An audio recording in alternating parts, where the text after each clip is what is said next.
going to show you how to load a quad into a lifted truck the easiest way.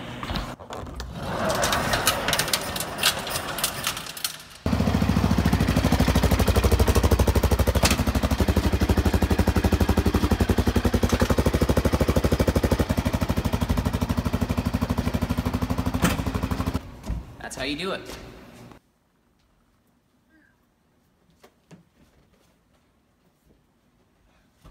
So, as you can tell, it's pretty busy right now. Sorry we can't do truck videos every single week. We're also a truck short, so it makes it kind of hard. But as soon as that truck's back, Mike's Kubota, then we will be doing lots more videos on that awesome build. So, hope you enjoyed our how to load a quad into a lifted Duramax on a 9-inch lift. Use a loading dock. It's the easiest way.